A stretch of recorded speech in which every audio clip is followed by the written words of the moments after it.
Welcome to the channel Millionaire Mindset with Rachel. Welcome to the Millionaire Mindset channel.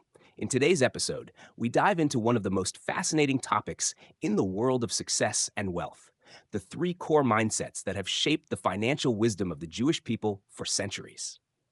Join David and Rachel, two passionate minds on the journey to financial mastery, as they explore ancient principles, practical lessons, and surprising truths that still shape millionaires today.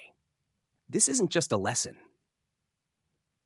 It's a real conversation full of insights, questions, and reflections that could change how you view money, success, and legacy. So, grab a cup of coffee, find a quiet space, and let's listen in. Because sometimes one powerful idea is all it takes to shift your future. Don't forget to subscribe, like, and share this video if it inspires you.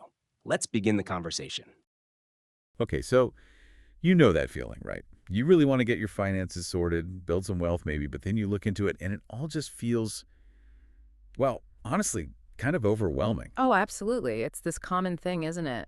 Everyone wants financial well-being, but the path looks so complex. Exactly.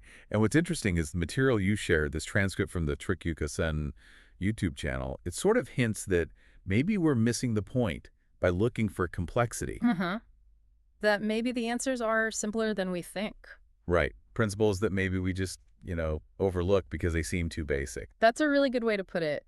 The transcript does seem to suggest we gravitate towards intricate solutions, especially for something as important as money. Like, we almost believe big results need complicated steps. Yeah. So today, that's what we're doing, a deep dive into this transcript. It lays out these three core mindsets for building wealth. And it frames them in a specific way, doesn't it?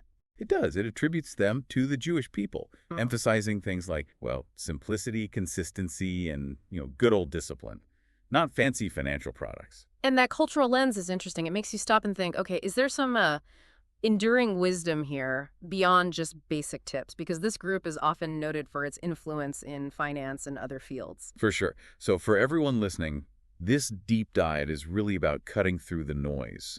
We want to pull out the absolute gems from this transcript. We get to those aha moments without wading through tons of jargon. Exactly. Your shortcut to understanding some potentially game-changing ideas about money. Yeah, our mission here isn't just to summarize. It's to unpack how these ideas, which seem simple on the surface, could actually change things for you, how you might apply them. Okay, let's jump in. The first big idea the video tackles is a completely different way of thinking about money itself. A different mindset, yeah. And it connects this, again, specifically to the perspective attributed to the Jewish people. It kicks off with a statistic, too. Right, that's the one. It says that even though they make up a tiny percentage of the world population, what was it, less than 1%, maybe 0.3%? Something like that, yeah. The transcript mentions 0.3% specifically later on. Okay, so a tiny fraction, but credited with having this, huge influence on the world economy. A significant portion of economic power is how it's phrased. And to make that point, it throws out some big names. Rockefeller, Einstein, Henry Kissinger. And then a sort of broader mention of lots of other tycoons, founders of big companies with Jewish roots. Now, obviously, we could probably debate the exact numbers or every single example listed. Sure, and that's not really the main point the video seems to be making. Right. It's more about the perception, the idea it creates. Yeah. That this group has had a really noticeable impact. And that makes you curious, okay, what's the thinking behind that? Exactly. It sets the stage to explore the underlying beliefs. And the video claims the core difference is how money is viewed, instead of, fear or thinking it's dirty or greedy, which is pretty common, let's be honest. Definitely a common narrative. The perspective presented here is that money is seen more as a reflection of intellect. That's a big shift, isn't it? It challenges that whole idea that wealth is somehow inherently negative or corrupting. Totally. It reframes it. Money isn't good or bad. It's more like an indicator of how intelligently you navigate things. Right. Accumulating it can be a result of applying your brain, your skills. And the transcript goes further. It says earning money smartly through ingenuity, that's actually, admirable. Not shameful. And it's not just earning. Keeping it wisely is an art, and spending it correctly is a life skill. It kind of elevates the whole financial picture. That holistic view is key. It's not just about getting rich quick. It's about managing, growing, using resources responsibly over the long haul. Financial literacy, basically. And here's a really interesting twist. The video suggests that How you handle money, how you earn it, how you spend it, it's almost like a test of your character. Oh, interesting. How so? It implies that your financial actions reveal your true nature. Like dishonesty or lack of discipline in spending will eventually show and have consequences. Whereas intellect and integrity in your dealings are rewarded. It adds this ethical layer. Yeah, so it's not just about the bank balance, but the way you build that balance. Your reputation, your integrity, they matter. That makes sense. A long-term perspective. I really like the analogy it used. Money as a mirror, reflecting your intellect, your mindset, even your character. Simple, but powerful. It is. It kind of strips away the emotional baggage, the fear, the guilt, the envy we often attach to money. And presents it as just an outcome of your capabilities and choices. Makes it more objective. So for you listening, the big takeaway here seems to be this. Maybe improving your finances starts with examining your own beliefs about money. Do you hold negative views? Right. Could you maybe start seeing it more as a neutral tool? One that can reflect positive things like intelligence, discipline, smart decisions? And it's active too. By working on your intellect, making good choices, being disciplined financially, you're not just improving your money situation. You're also building character. It feeds itself like a positive cycle. Okay, let's shift gears. Principle number 2. The video calls this one the treasure in a single coin. Ah, yes. This one moves from the big mindset stuff to valuing, well, the small things. Exactly. And it starts with that Jewish proverb, right? Can you remind us? Sure. It's something like, money doesn't appear out of nowhere. Wealth doesn't come from one big win. Every treasure starts with coins others ignore. Ooh, I like that. Coins others ignore. Very evocative. Yeah. Sets up the idea that big wealth often starts small, in ways people might just walk past. Precisely. And then there's that story to illustrate it, the two young guys looking for jobs. Yeah, tell us that one again. It was quite good. Okay, so two young men are heading to apply for basic jobs at some small company. On the way, one guy, maybe a bit proud, sees a coin on the ground. It just steps over it. Yep. Didn't think it was worth bending down for. The other young man, who the story identifies as Jewish, sees it, stops, picks it up, puts it in his pocket. And the first guy sort of laughs at him, right? Yeah, scoffs at him for bothering with such a tiny amount. Seems totally insignificant. But it turns out not to be insignificant at all in the long run. Not at all. The story jumps ahead 3 years. They meet again. The guy who ignored the coin, still bouncing around, struggling for work. And the other one, the coin picker. He's now the owner of that very same company they were applying to 3 years earlier. Worked his way up. Wow, okay. So the first guy is obviously stunned, asks how someone who'd bother with a tiny coin could become so successful. And the answer given is pretty insightful. He says the other guy didn't ignore the coin because he was already rich. He ignored it because he didn't understand the value in small opportunities. Ah, okay. He basically says that paying attention to the small stuff, the willingness to act on little things, that's often the difference between just dreaming and actually achieving. So the video takes this story and says, look, even a seemingly worthless coin could be the start of something big. Right. It emphasizes that real success usually isn't one lottery win. It's built up.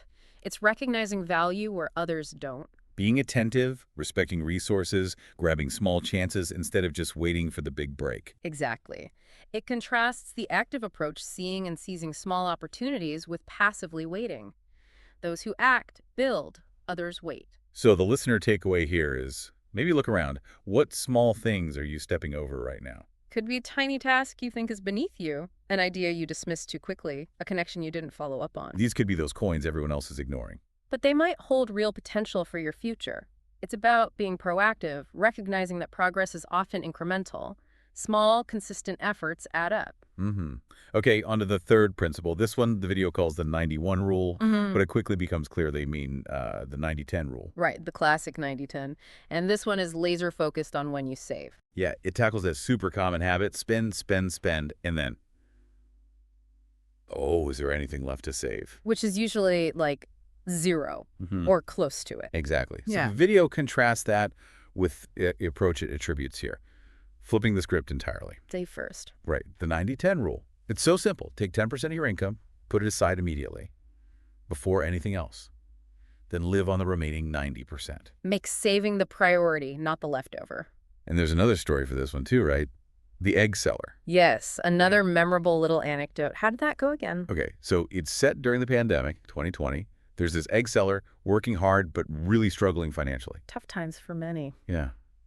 He meets a successful Jewish businessman who asks him this simple question. He says, imagine you put 10 eggs in a basket every morning and every evening you take out 9. What happens over time? And the egg seller thinks for a second and says, well, the basket will slowly fill up, 1 extra egg each day. Bingo. And the businessman says, that's it. That's the secret to wealth. You consistently keep a portion of that 1 egg and you live on the rest. Such a clear illustration. Consistent saving, even small amounts, leads to accumulation. It just builds up. The video really hammers this point. Building wealth isn't about needing a huge income to start. It's about the discipline of saving that portion, consistently, no matter how small. It's the habit that matters most, more than the starting amount. It also touches on the flip side, what happens if you don't save. The perspective is that failing to save, even if you earn a lot, shows a kind of flaw in your financial thinking. Right. It can leave you vulnerable long term. It mentions those examples. We all know people earning big salaries in cities, but still living paycheck to paycheck. Because they haven't mastered that allocation, that saving first habit. Exactly. So the 90-10 rule isn't just like a budgeting hack. It's presented as a fundamental principle for building sustainable wealth through discipline, not luck. So for everyone listening, the message here is pretty direct. Start doing this. Implement the 90-10 rule or something like it. Save first. As soon as possible. The video stresses it's never too late. Doesn't matter your income, doesn't matter if you start small, just start the habit. Get that practice going. Save first, then figure out the rest. And frame it positively, right? Yeah. It's not depriving yourself now, it's investing in your future security, your future freedom, a proactive step. Okay, so let's just quickly recap those 3 core ideas from the transcript. Sure. First, that mindset shift. Viewing money positively as reflecting intellect and character. Not something negative or scary. Second, valuing the small stuff. Yeah. The treasure in a single coin idea. Recognizing that big things often start small. Don't overlook the little opportunities. And third, the discipline of the 90-10 rule. Saving first, consistently, before you spend. Save 10%, live on 90%. Simple but powerful. And the thread connecting all of these seems to be simplicity and consistency. These aren't complex financial derivatives. No, they're fundamental mindset shifts and basic powerful habits. That seems to be the core message. Simplicity works if you stick with it. So for you listening, maybe just take a second now. Which of these 3 ideas kind of hits home for you right now? Yeah, where do you see the biggest opportunity for a shift in your own approach? Is it your underlying beliefs about money? Or maybe becoming more aware of those small opportunities you might be missing? Or is it finally getting serious about consistently saving, putting that 10% away first? It's a good question for reflection, isn't it? Which one feels like the right starting point for you? Definitely. The video kind of ends with this thought. It suggests that maybe not having wealth isn't about lacking knowledge. We often know this stuff, right? Right. It implies the gap is often in the doing, the consistent action. So here's a final thought to maybe chew on after this deep dive wraps up. What's one small, truly consistent action you could start, like today? Something that begins to shift things, even just a tiny bit. And then think about the ripple effect. What could the cumulative impact of that one small, consistent action be over months, over years? Yeah, something to ponder. Maybe dig into some other resources or just reflect on your own habits. What's that first small step you can take and stick with?